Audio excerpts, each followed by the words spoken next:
Nous allons donc commencer la première partie du programme, donc, qui est dédiée à l'introduction à la sécurité informatique. On va faire un peu d'historique avant d'aborder les notions fondamentales en ce qui est de la sécurité informatique. On ne peut pas faire de la sécurité si on ne parle pas d'une personne assez célèbre dans ce domaine-là, qui est Kevin Mitnick. Comme vous voyez ici, Wanted a été recherché parce que c'est un pirate informatique. Il a commencé à pirater des réseaux téléphoniques.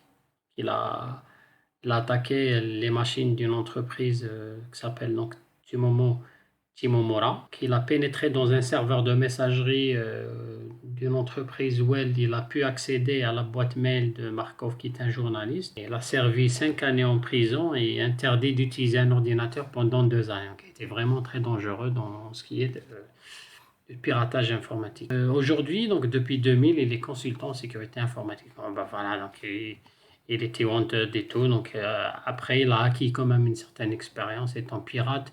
Aujourd'hui, donc il est consultant en sécurité informatique. Donc il a publié plusieurs livres comme l'ingénierie sociale, les systèmes de détection d'intrusion, etc.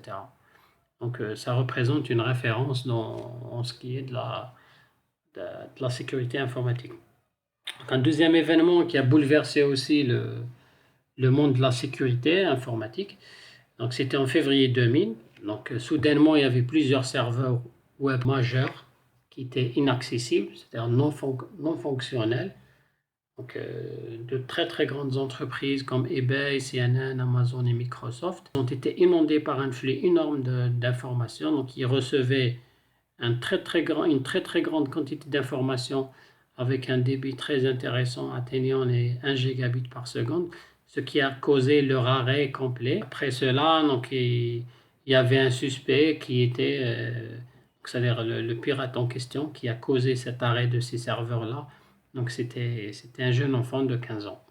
Voilà, il a été arrêté au Canada. Du moment qu'il est mineur, donc il a été condamné à 8 mois dans un centre de détention.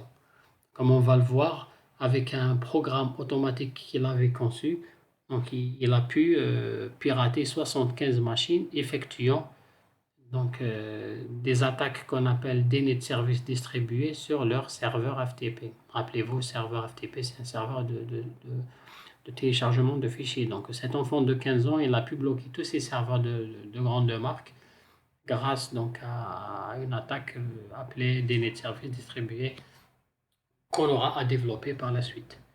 Et puis après, il y a eu plusieurs événements qui ont vraiment poussé les gens à réfléchir correctement et sérieusement à la protection de leur système informatique en général.